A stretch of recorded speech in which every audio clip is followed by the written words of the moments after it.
Am I the a-hole for not paying for my niece's 17 female college anymore, since she's dating my son's 18 male bully? The bullying in question happened when my boy, Sean, was 13. And I know for some, it may seem like it was a long time ago and they were just kids. And I agree, if the bullying was just name-calling and pulling hair. But what my boy went through was downright cruel. It first started with names and slurs. Sean is gay. It then escalated from cyberbullying to physical. The worst incident was when the kids practically jumped my boy. I can't ever forget how messed up and bloody his face looked after that. I tried really hard to get those boys in trouble, but it was dismissed as kids playing around and getting too rough. My boy didn't even want to go to school for nearly 4 months, and during those months, he almost took his life. Luckily, my wife walked in right before he could do it. He's gotten all the mental help he needs and more, and he's doing much better. We moved, and he and my other kids had to practically start over. I'm telling all this just to paint the picture and show you it wasn't kids being kids. It was just little a-holes. I make more than enough, and I don't ever mind helping my family, you know. Well, I had promised my niece that I'd be paying for her college. Anyway, on to the problem. We went back to our hometown like always, celebrating the 4th of July and all of that. When we were prepping, my niece ended up bringing someone I never expected to see again. That little son of a B. Derek, one of the kids who did the bullying. I recognized him immediately, and I know he did too since he didn't stay long before leaving. After he left, I turned to my niece and asked her what the heck she was thinking, bringing him knowing what he did to her cousin. She acted like it wasn't a big deal and said that he had changed and the whole thing happened years ago. How nonchalant she was about the whole thing ticked me off. My sister tried telling her she shouldn't have brought him over, and she responded by saying she had a right to bring her boyfriend to meet the family. Then she said that if Sean wasn't over what happened even now, it wasn't her boyfriend's fault. My wife called her a heartless bee before leaving, and my kids followed her. I stayed back and told her that if her boyfriend had changed so much, then I guess he could pay for her education because I'm not supporting her anymore. Then I left. Me and my family are just staying at a nice hotel right now and are planning to go to an amusement park. I've been getting calls and messages from my sister, brother-in-law, and others who were present telling me I'm overreacting and that I shouldn't take away my niece's education. They've all sided with the bully, saying the little turd has changed a lot and is now a good kid, and I can't hold what he did as a troubled kid over him forever. Am I the a-hole? Now for the top comments. Not the a-hole. My son, 17, was bullied quite badly last year. He has autism and a language disorder, and he's a pretty quiet and shy kid, but kids with autism are often targeted. I didn't know initially since he didn't want to tell me, but when he was literally crying and begging to stay home, I pressed for answers. I couldn't even remember the last time he cried. He ended up doing the virtual academy option for the year. I can't imagine, as a parent, the feeling of seeing your kid bloody and injured. No way would I just get over what happened either. Your niece seems pretty heartless. She isn't entitled to a paid education. I'm so sorry to you and your son. I hope he's doing better now. Has the little turd ever apologized to Sean? Tried to make amends? Nope. If he had truly changed, he would have done that by now. Tell your family members defending him that. And if he does try to apologize after this, you'll know it's only because your niece put him up to it to get her free college ride back. I wouldn't pay a penny for a niece that was this heartless to my kid. You're not holding a grudge. You're protecting your kid. Exactly this. That little turd could have apologized as soon as he recognized OP and OP's son. He didn't. He left, knowing he was wrong. The niece could have not brought him over, knowing it would be traumatic for OP's son. She didn't. She could have warned her cousin and OP. She didn't. She could have apologized after seeing how upsetting it was. She didn't. Obviously, she has autonomy to bring over her boyfriend, but by bringing over that boyfriend, she put her needs over the comfort and feelings of her cousin and uncle. That was a choice. She has zero right to be upset that OP is now putting his and his son's feelings over her needs and comfort. She is free to make her choices, but that doesn't make her free from repercussions and consequences. OP, tell anyone questioning your decision exactly that. If they think it's unfair, they are welcome to contribute to her college fund or tell her to sincerely apologize. Same goes for the little turd. Shouldn't be a problem. He has changed so much. Not the a-hole. Next story. Am I the a-hole for kicking my sister-in-law out and banning her from my home until she apologizes? I, 37 female, have 4 kids. 14 female, 10 and 8 males, and 5 female, with my husband, 35. My eldest, Eliza, is very shy and keeps to herself at big gatherings. She has never been a fan of huge gatherings, so she'll find a spot on the couch and stay there reading her book. People do go up to her and ask her about her book or school, etc., and she will reply. She'll answer their questions, and she's never rude to anyone. She's a good kid, and both sides of the family love her and understand why she likes her space. It has never been a problem until now. Yesterday, my husband invited his mom, dad, and sister, along with her husband and their twins, 13 females, and a few work buddies and their partners to join us for dinner. Eliza wasn't having a good day and asked if she could just stay in her room because today just wasn't a good day for her. Both my husband and I agreed that she could stay in her room that night, but if she needed to talk, she should just come to us. She thanked us before going up to her room. When everyone arrived, my husband was still cooking dinner, so I sat around the table with everyone, just catching up on what's been going on this week. My sister-in-law asked where Eliza was, and I told her that she was in her room because today hadn't been a good day for her. Sister-in-law felt bad and decided to go check on her. I told her that she shouldn't do that and to just let Eliza be for now, and when she's ready, she'll come down on her own. Sister-in-law rolled her eyes and went upstairs anyway. I quickly followed behind her because I really didn't want her bothering my child when she's upset. That's not fair to Eliza. When I caught up, I saw her scolding my daughter and calling her rude for not being downstairs with the rest of us. Before she could continue, I told her she was crossing the line and to leave Eliza alone. I explained that Eliza wasn't having a good day and to just let her be. She isn't being rude by wanting to be alone, and if an adult can take some time to themselves, then my daughter can do the same. Sister-in-law snapped at me and said I was coddling her too much and that she's going to be a failure when she's an adult because we babied her instead of preparing her for the struggles of the real world. I lost my temper and screamed at her to get out of my house if she couldn't respect that my daughter wants to be alone. I continued by telling her that she was extremely disrespectful to Eliza and that until she apologizes, she is no longer allowed in my house. Sister-in-law called me a B in front of my daughter and called me a horrible mom for coddling my daughter instead of forcing her to suck it up and spend time with the family. She continued by saying that Eliza needs to grow up because this shy thing was becoming unbearable. Before I could scream again, my husband came up asking what happened. My sister-in-law gave her side and told my husband that I wasn't being a good mom by coddling Eliza so much. My husband came to my defense and said that I did nothing wrong and that our daughter is allowed to take time for herself. I told him that I didn't want sister-in-law here until she apologizes to Eliza. He agreed with me, which made my sister-in-law absolutely mad, and she screamed at both of us before leaving with her husband and kids. I comforted my daughter and told her that taking space and wanting to be by herself wasn't wrong and that what her aunt said about her wasn't true. I reassured her that she was a good kid, and she hugged both my husband and me before going back to her room. My husband told me that I was a great mother and to ignore his sister because she has no idea what she's talking about when it comes to me. I've been getting a few calls and texts from other family members telling me I was wrong for reacting the way I did and that I took it too far when I kicked sister-in-law out. So I'm wondering, was I wrong in banning her until she apologizes to my daughter? Not the a-hole. You protected and defended your child. You should be proud of yourself and your husband for putting Eliza and each other first.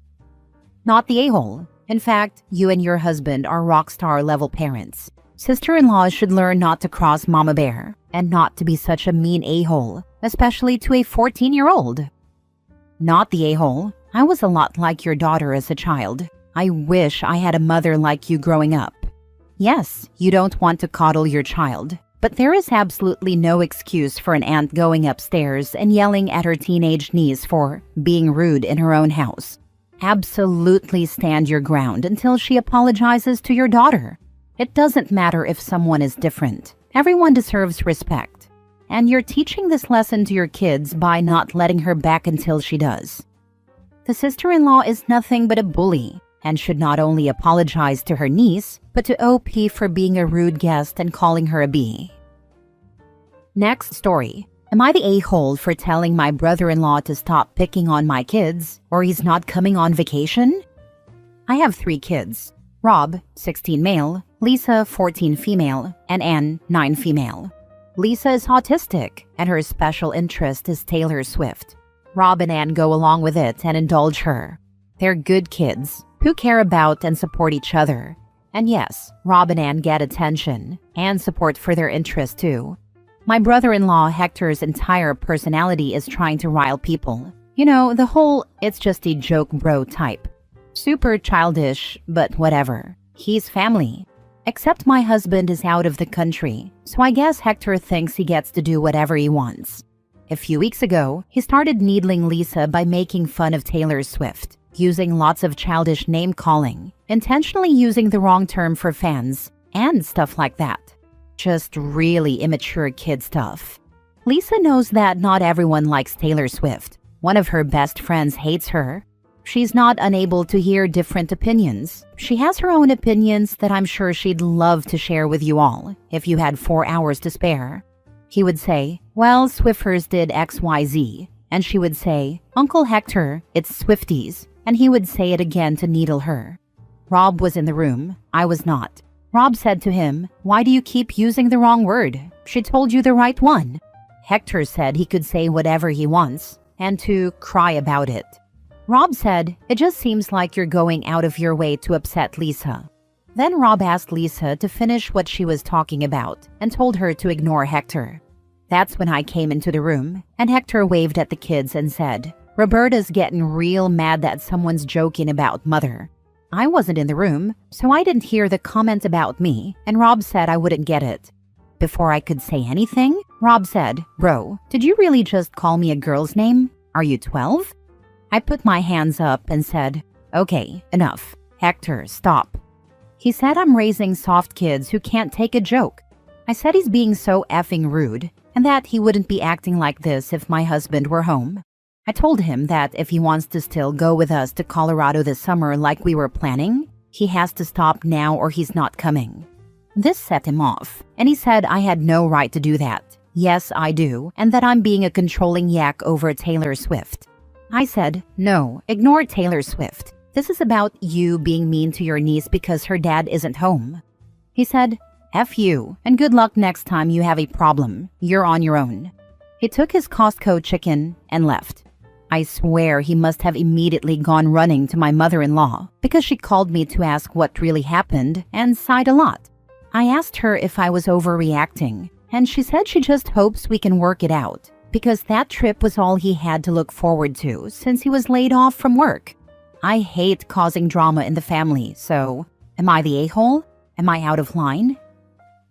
Not the a-hole. You should be proud of your son for standing up for his sister. The brother-in-law does not deserve to go for being a nasty piece of work. Rob is a very good son and has always been protective of his sisters. And I'm very grateful for that because I didn't have the same relationship with my brother, sadly. Not the a-hole. You protected your kids. Your son seems wise beyond his years and brave to stand up to a family member like that. This is a perfectly reasonable, natural consequence for the uncle to face. He has to be agreeable and kind to be invited on family vacations, lol. That's not a huge stretch. I hope he can come around. I'm glad your mother-in-law didn't completely take his side, but it sounds like she's a huge enabler. There's a lot of irony in saying, I hope you can work it out because that trip was all he had to look forward to since being laid off from work. Well, if he cared about the trip, maybe he should be grateful and respectful to his family so as not to put it at risk. Maybe he's a grown freaking man and shouldn't be coddled with vacations, just so he has something to look forward to. Make sure your husband is on board. You know brother-in-law will go to him next and will attack your parenting. and your logic and your values. You have your head on straight. Perhaps with your husband present, you can have an adult conversation with your brother-in-law about the role of jokes with your kids, and that his jokes lean heavily into negativity, from mocking interests to deliberately using the wrong names just to mess with them. Classic playground stuff. And if he wants a role in the family, he needs to do better. Last story. Am I the a-hole for agreeing to take custody of my siblings from their dad when he asked me if I'd raise them since I'm fine taking his wife's role? My mom died 4 years ago. I, 20 female, was 16 at the time. My younger siblings were 7, 8, and 10. We have different dads, and mine was never in my life, so I went to live with our shared grandparents, and they went to live with their dad and his wife. My siblings and I still saw each other and called and texted daily. Their dad wasn't that cool with it, and did try to interfere, but our grandparents said they would get the courts involved to allow access if needed. My siblings come to me for stuff, my sisters for girl stuff, and my brother just in general. Honestly, I did a lot of the emotional mom stuff, like talking about periods with my sisters and even sex, contraception, and consent. They both came to me when their period started, and I gave them products and helped them find what worked. When they're sick, I'm the first person they tell. I'll wake up to a text or get one while I'm getting ready, and they'll want to see me.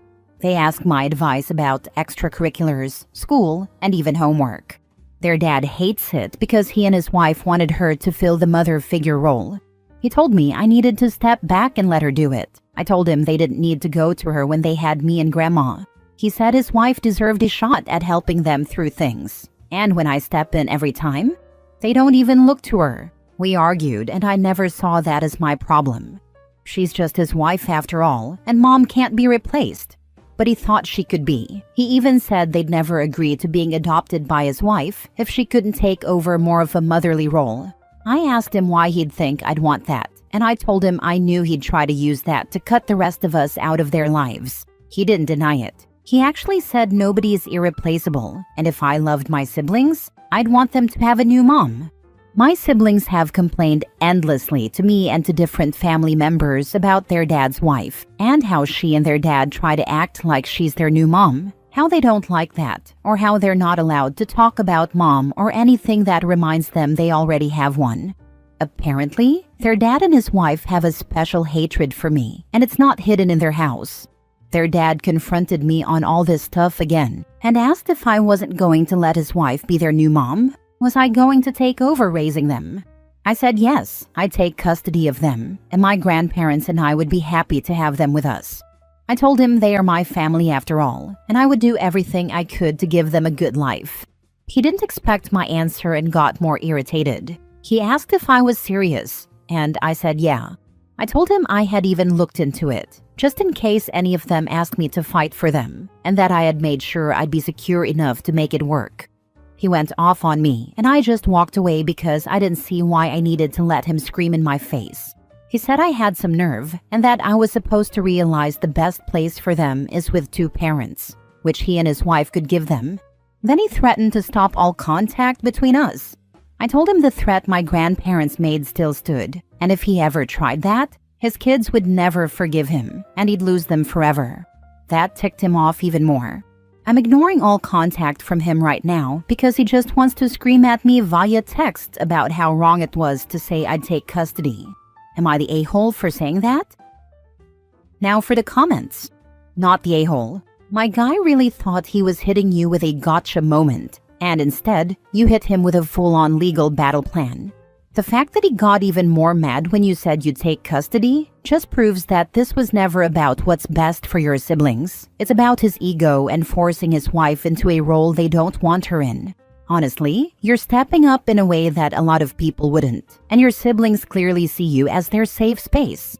He can stay mad, but the reality is, love isn't something you can force, and respect is earned, not demanded. If he actually cared about their happiness, he'd listen instead of throwing tantrums. He's mad because he realizes she's right, and his own children don't want what he's forcing on them. She is not the problem, he is. He will still be mad when the kids are grown and leave the house as soon as they can and stop talking to him and the wife. He says he doesn't understand why they won't talk to him, but only because he refuses to acknowledge he did wrong. Not the a-hole. It's really upsetting that he's so threatened by your bond with your siblings, and that he almost wants to erase their mom's existence. You're an amazing big sister, and your siblings are lucky to have you. I do everything to be there for them. I love them, and I know Mom would want us to stay as close as ever. I love how he's trying to guilt you to do what's best for the kids, while actively going against their best interest, and for no apparent reason, lol. Why is this man so insecure about this? Was he maybe a deadbeat before, and now wants to please his new wife? Pathetic, prioritizing his wife over his children. Not a deadbeat, but he was a crappy guy overall.